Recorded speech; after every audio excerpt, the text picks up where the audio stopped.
The breaking point. The colony on Viridian Prime had existed for 63 years without incident. The planet orbited a gentle yellow star, and its 3 moons painted silver patterns across night skies that reminded the settlers of Earth. 4 million humans had built their lives there, creating cities that blended technology with the natural beauty of rolling plains and crystal-clear rivers.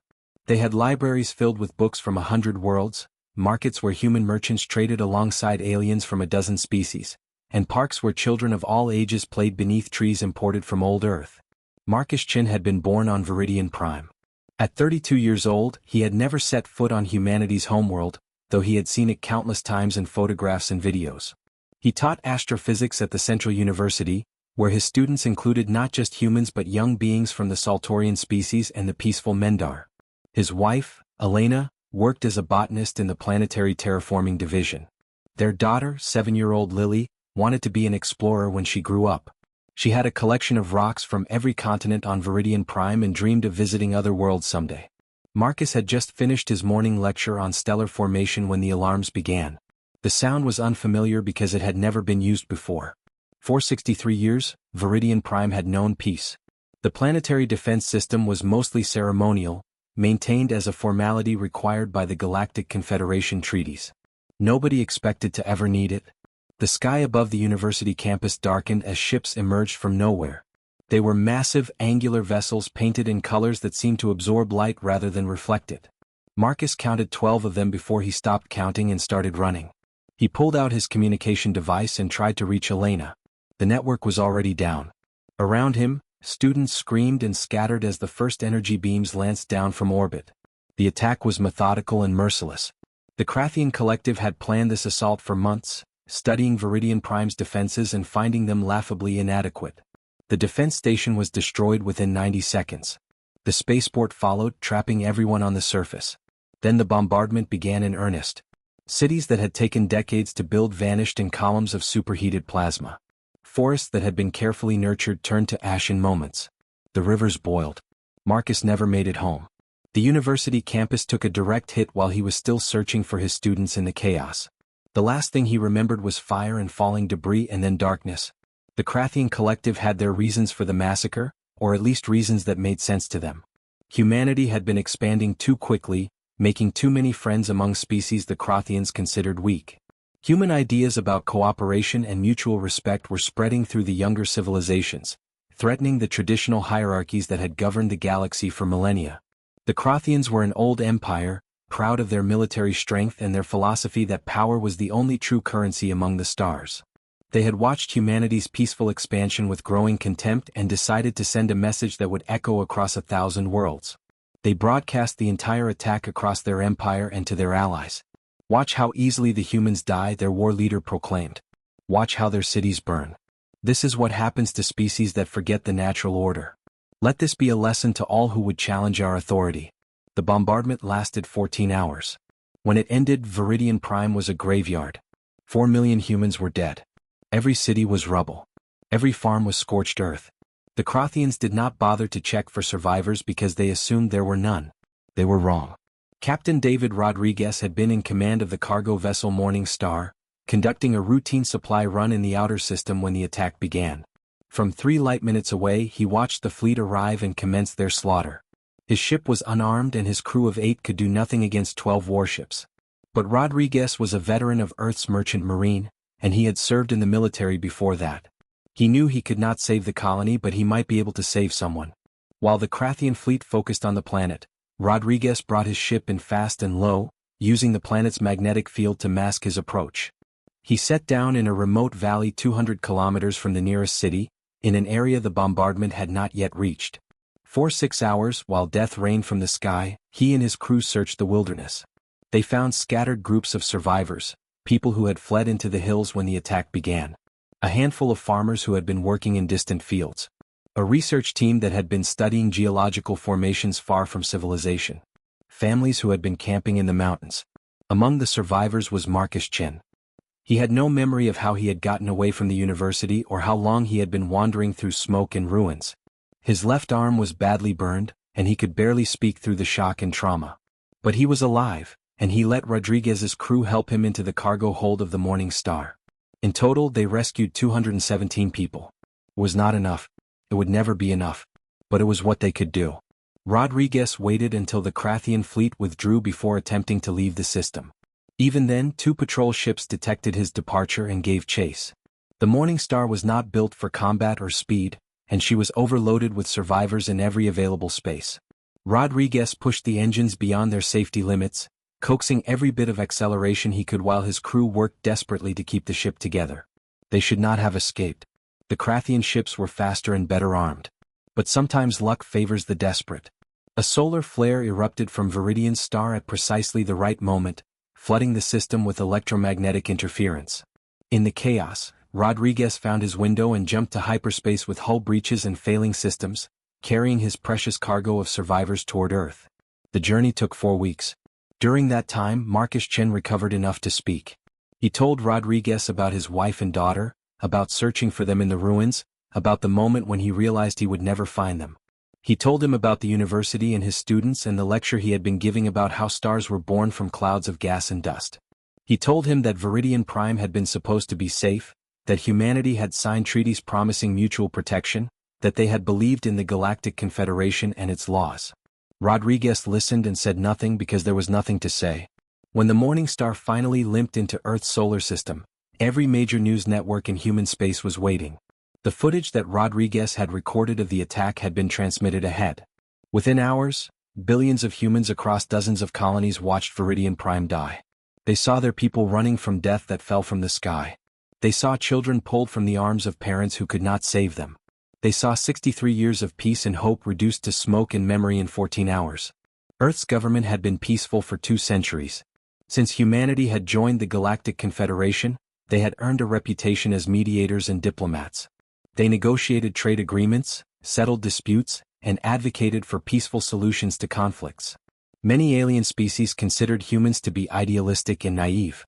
Some respected humanity's commitment to peace. Others saw it as weakness.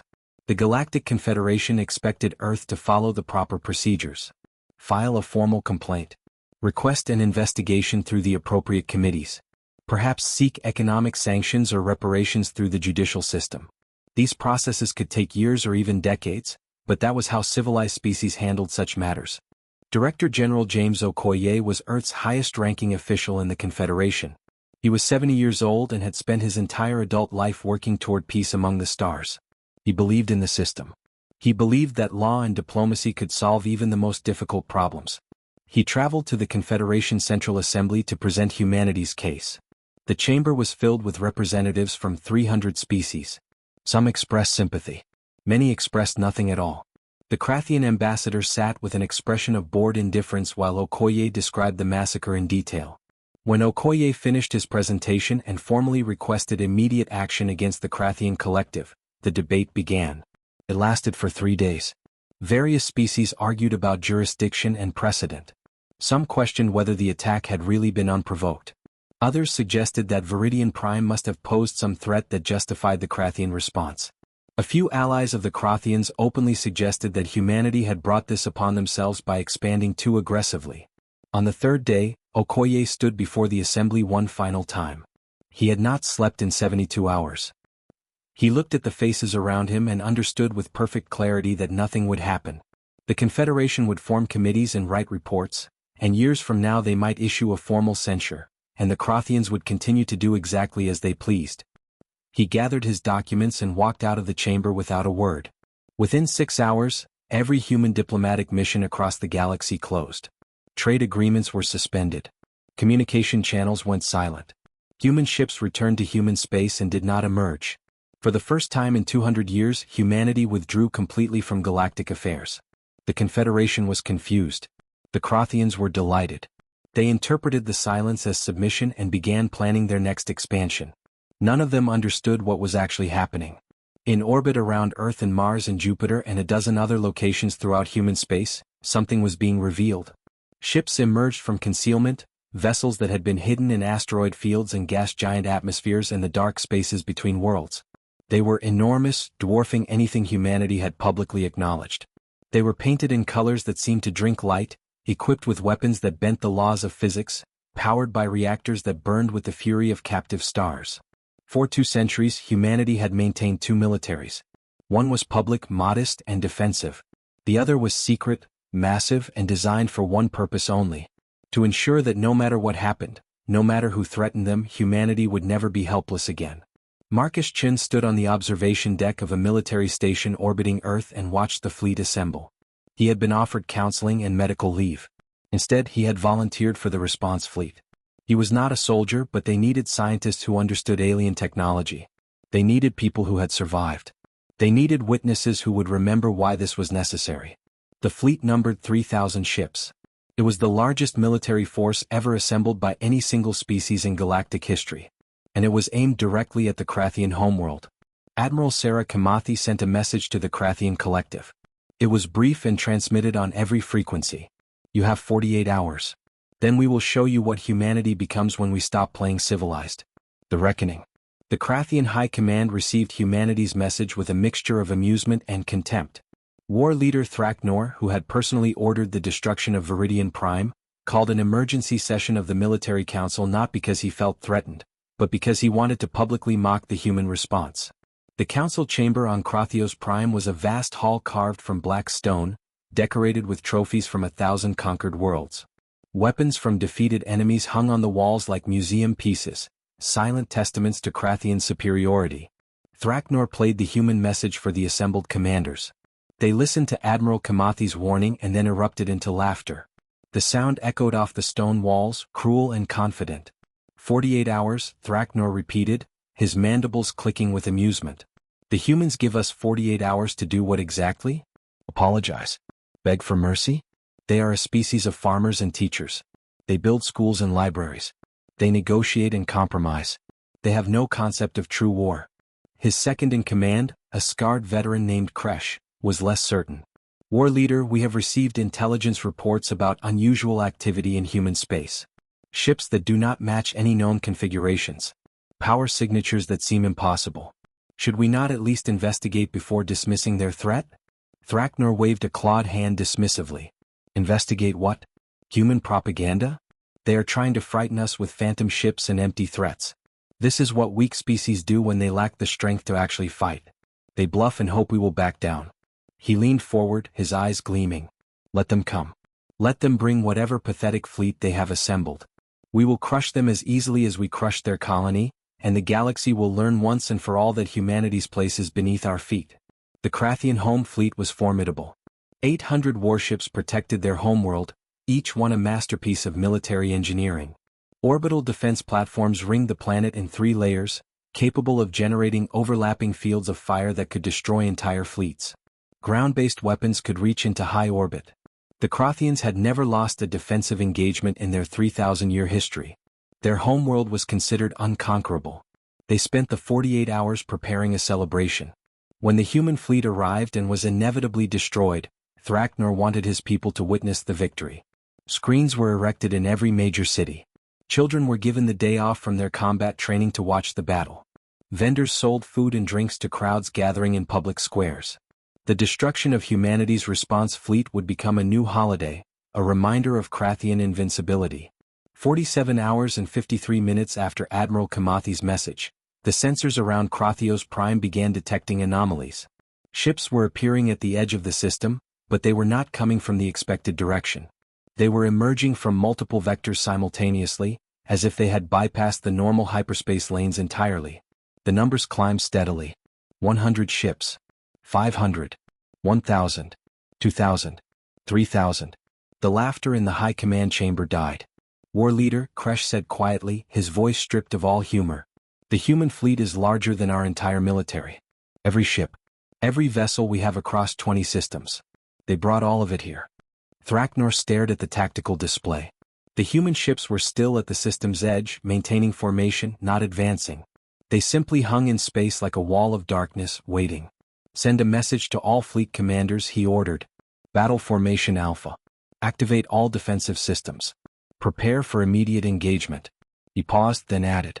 Send requests for reinforcement from the nearest Krathian systems. The response came back within minutes. All nearby Krathian systems were reporting the same thing. Human ships had appeared in their space as well, not attacking, just watching. The Krathian collective was surrounded. Every world, every station, every military outpost was under observation by vessels that had materialized from nowhere. Humanity had not brought one fleet. They had brought dozens of them.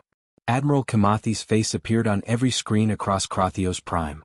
Behind her, through a massive viewport, the Krathian homeworld was visible. The human flagship was already here, hanging in high orbit, though no sensors had detected its approach. I am Admiral Sarah Kamathi of the United Earth Response Fleet. I am speaking directly to War Leader Thraknor and the Krathian High Command. Your 48 hours have expired. On Krathios Prime, 18 billion Krathians looked up at their sky and saw it darkened by human ships. The celebrations stopped. The crowds fell silent.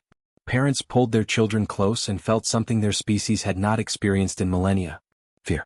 The human attack began with precision that bordered on artistry. The outer sensor network, thousands of satellites and monitoring stations that formed the Krathians' early warning system, simply ceased to exist. One moment they were there, the next moment they were gone. No explosions, no debris. Just absence. The Krathians realized with horror that humanity had weapons that could erase matter itself. The first wave of the Krathian defense fleet launched to intercept. 300 warships, their most advanced vessels, equipped with shields that could withstand planetary bombardment and weapons that could crack moons. They accelerated toward the human line with the confidence of warriors who had never known defeat. The human ships did not move. They simply existed in space, waiting. When the Krathian fleet came within firing range, the humans demonstrated technology that should not have been possible. Their vessels phased in and out of normal space, appearing behind the Krathian formation, above it, below it, inside it. They moved like ghosts, like physics had become optional.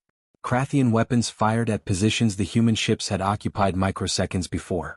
Human weapons fired at positions the Krathian ships would occupy microseconds in the future. The battle lasted 17 minutes. Not a single human ship was damaged. Every Krathian vessel in the first wave was disabled, their engines and weapons destroyed by surgical strikes that left the crews alive but helpless. They drifted in space, forced to watch as their homeworld's defenses crumbled. Thraknor ordered the second wave to attack. 500 more ships, including his personal flagship. The result was the same. Human technology was not just advanced. It was alien in a way that made the Krathians, for the first time in their history, feel primitive. Their shields might as well have been paper. Their weapons might as well have been rocks thrown at the sun. Marcus Chin watched the battle from his station aboard one of the human command ships. He was monitoring the Krathian communication channels, listening to their confusion and growing panic. He felt nothing. Elena and Lily were still dead. Viridian Prime was still ashes. The Krathians were learning what it felt like to be helpless, and he found he could not summon any sympathy for them. After the second wave fell, Admiral Kamathi sent another message to Krathios Prime. War Leader Thraknor, your fleet is defeated. Your orbital defenses are neutralized. Your homeworld is at our mercy. I want you to understand what that means. We could end your civilization in the next hour. We have weapons that could turn your cities to glass, your oceans to steam, your world to a dead rock circling your star. We have the power, and many would argue we have the right. She paused, letting her words sink in. But that is not why we came here. On Krathios Prime, in the high command chamber, Thraknor stood frozen. Around him, his commanders waited for orders that would not come. What else could there be? He whispered. The screens across Krathios Prime changed. Now they showed footage from Viridian Prime. Not the attack itself, but the world as it had been. Human children learning in classrooms. Families sharing meals. Scientists working in laboratories. Artists creating beauty. A civilization that had taken 63 years to build, filled with people who had never threatened anyone, who had believed in peace and cooperation and the possibility of a better future among the stars. Admiral Kamathi's voice continued. These were our people. They were teachers and farmers and explorers. They were parents raising children. They were dreamers who believed that different species could live together in harmony. They trusted in the treaties your leaders signed. They thought civilization meant something. The footage changed to the attack. The bombardment. The screaming. The death. Thraknor had watched this footage before with satisfaction. Now, seeing it broadcast to his entire world, displayed for his own people to witness, he felt something shift inside him. His people were seeing what their military had done. They were seeing the murder of 4 million beings who had posed no threat. You killed them for no reason except to send a message about power, Admiral Kamathi said. You turned children into ashes to prove you were strong. You laughed while our people died. And then you prepared to celebrate when we came seeking justice. The human fleet began to move. not attacking but repositioning. They formed a sphere around Krathios Prime, a cage of warships that enclosed the entire world. Every Krathian on the planet could look up and see humanity's power hanging over them like a storm that would never break. "Here is our demand," Admiral Kamathi announced. "We are not going to destroy your world. We are not going to kill your people. That would make us like you, and we refuse to become what we hate. Instead, we are going to do something far more difficult and far more permanent. We are going to change you." Thraknor felt confusion cut through his fear. "Change us? What does that mean?" "Your civilization is built on the philosophy that might makes right, that the strong have the natural right to dominate the weak," Admiral Kamathi explained. "For 3,000 years, you have conquered and killed and called it the natural order. Today that ends. From this moment forward, the Krathian collective will dismantle its offensive military capabilities. You will close your conquest academies. You will release every species you have subjugated. You will pay reparations to every world you have harmed." "This is surrender," Thraknor said hoarsely. "This is evolution," Admiral Kamathi corrected. "You will learn what we learned the hard way. That strength without mercy is just cruelty. That power without wisdom is just destruction. That the greatest civilizations are not built on the bodies of the conquered but on cooperation with equals. And if we refuse?" Thraknor found his voice again, found some fragment of his old pride. "Then we will stay here. This fleet will remain in orbit around your world. You will spend every day looking up at the ships that defeated you. Your economy will collapse without conquest to fuel it. Your people will slowly realize that their leaders brought this upon them. And eventually you will change anyway, not because we forced you but because you will have no other choice." Admiral Kamathi leaned forward, and her eyes were steel. "But I hope you refuse. I hope you choose pride over wisdom. Because every day this fleet stays here, every day your people suffer because of your choices, is a day my surviving people get to watch you learn what helplessness feels like." Marcus Chin realized that this was why humanity had come. Not to kill. Not to conquer. But to transform. To take a species that thrived on cruelty and force them to become something better. It was more brutal than simple destruction because it would take years, perhaps decades. It would be a constant reminder of defeat. It would be a lesson written in humiliation rather than blood. Thraknor looked around his command chamber at the faces of his officers. He saw defeat in every eye. He thought about his people watching from below, seeing their mighty fleet destroyed in less than an hour. He thought about the years to come, with human ships always overhead, with the Krathian way of life slowly dismantled piece by piece. "What guarantee do we have that you will leave if we comply?" he asked finally. "None," Admiral Kamathi said. "You will have to trust us. Just as Viridian Prime trusted you when they signed your treaties." The silence that followed was absolute. 3 months later, the Galactic Confederation convened an emergency session. Representatives from 300 species watched as humanity presented a new treaty. It was simple and direct. Any species that committed genocide would face not destruction but transformation. Humanity would ensure that aggressive empires learned to coexist peacefully with their neighbors, even if it took generations. Some species protested. Others quietly calculated whether their own defenses could withstand what had happened to the Krathians. Most simply accepted the new reality. Marcus Chin stood on Earth, looking up at stars that seemed different now. Somewhere among them, the Krathians were learning to build instead of destroy. Somewhere out there, other species were reconsidering their assumptions about humanity. The galaxy had changed and it would never change back. He still mourned Elena and Lily. He always would. But their deaths had not been meaningless. Viridian Prime had not fallen for nothing. Humanity had shown the galaxy what happened when civilization failed. And then they had shown what happened when civilization remembered its purpose. The age of conquest was over. The age of accountability had begun. And humanity, the species that had once been dismissed as naive farmers and teachers, had become the galaxy's conscience. They would never forget. And they would never let anyone else forget either.